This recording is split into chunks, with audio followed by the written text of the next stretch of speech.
Hello সবাইকে, সবাই কেমন আছো? আশা করছি ভালোই আছো। তো অনেকদিন পরে একটা নিউ ব্লগ শেয়ার করছি। ভাবছো তড়িঘড়ি হয়ে কোথায় যাচ্ছি, কোন বিয়েতে নাকি না। এটা অ্যাকচুয়ালি একজন পাড়ার অন্নপ্রাশনে যাচ্ছিলাম, যার জন্য রেডি হয়ে গেছে। এখানে ভিডিও বানাচ্ছিলাম, তাই এমনভাবে হ্যাপি হচ্ছি। আর ভাইরে ভাই, সেদিন যে একটা গরম পড়েছে, রোদ পড়েছিল, মানে মাথার টাক টুক সব পুড়ে যাচ্ছিলো। এমনিতেই চুল পাতলা, তার মধ্যে টাক দেখা যায়। সেই টাকটা তো একদম ডিমের মতো বয়েলড হয়ে গিয়েছিল। তো যাই হোক, এখানে একটু ভিডিও ক্লিপ নিয়ে নিচ্ছি, তোমাদের দেখাচ্ছি। আমাকে কেমন লাগছে জানাবে অবশ্যই। এই যে পাকাটার মধ্যে পা দেওয়া যাচ্ছিল না, এত রোদ, এত মানে গরম ছিল। এই যে আমাদের ফুচকুচনাটা ছেলে, তো ওর অন্নপ্রাশন হচ্ছিল। তো দেখতে কত কিউট না, তাই?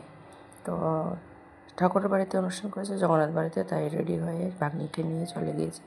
বাড়িতে কেউ যাওয়ার তেমন সুবিধা ছিল না, তাই কেউ যায়নি। তো এখানে ওর অন্নপ্রাশন এই প্রোগ্রামটা চলছে। তো এখন চলে যাচ্ছি আমরা খাওয়ার পেয়েছে। তো জগন্নাথ বাড়িতে আমি অনেক ছোটোবেলায় একবার খেয়েছিলাম, আর এই সেকেন্ড টাইম খাচ্ছি। তো খাওয়া দাওয়ার এখানেও ওয়েট করতে হয়েছে, তো ওখানে একটু ভিডিও নিয়ে নিয়েছি।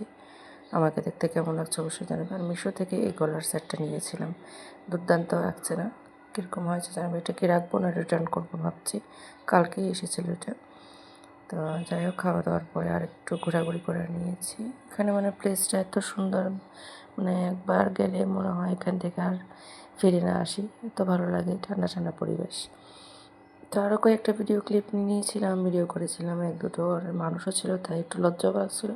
যাই হোক, ভিডিও তো আজকাল সবাই করে, তারপরও করে নিয়েছি। ভাগ্নিও খুব খুশি, আমিও খুব খুশি। খেয়ে দিয়ে পেট ভরে, প্রসাদগুলো খুব সুস্বাদু ছিল। বাড়িতে চলে যাচ্ছি, টাটা, বাইবে, দেখা হচ্ছে না একটা ভিডিও।